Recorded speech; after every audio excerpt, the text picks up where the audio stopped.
been working on masks. We talked about facial features and making expressions, happy, sad, mad, surprised. We've worked on patterns, repeating patterns.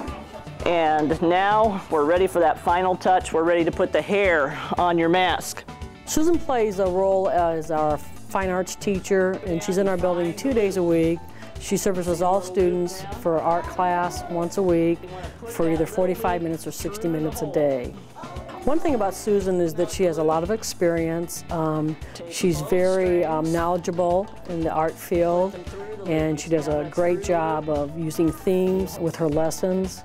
And so that makes it great as far as the art teacher in the building. Kids enjoy going to art, and I think sometimes kids really flourish in her area that may not flourish in other areas of school. I always knew I wanted to be an art teacher, so it's just been forever. Look, I got it.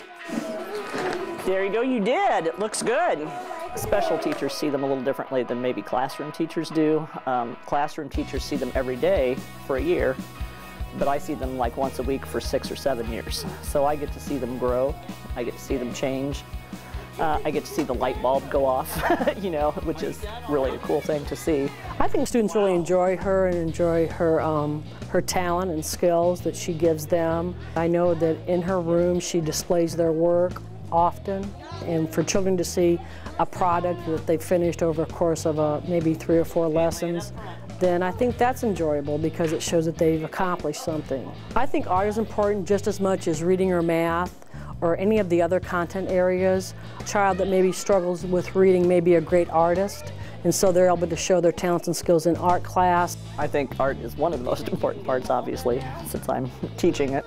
Really is much more about creative problem solving, trying to make good decisions, critical decisions. In the class that you were just in, you know, I was trying to get them to make 2 plans and then have to make choices about what they wanted to do, how they wanted to do it. They don't get to do that a lot. You know, sometimes everything has to be exactly the same, and in art, I really encourage them to be different. It's been proven through several studies that the more involved in the arts they are, the more likely they are to be in school and stay in school and be engaged in learning for not just, you know, when they're young, but throughout their whole life. Teaching is a lot of hard work, and if you have a passion for it, you'll be wonderful. Oh, you're constantly learning from your students. I couldn't tell you everything I've ever learned from students, but a lot of it is just their joy when they discover new things. Don't go into it by default.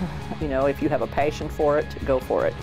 But it is not an easy job. You have to like kids. Good knowledge, obviously, of the subject that you're teaching. I think it makes you appreciate the small things and enjoy life. I think it was Picasso that said that every child is an artist, but how do we maintain that when we become adult? When you work with kids, it reminds you all the time that, you know, there's joy in the small things.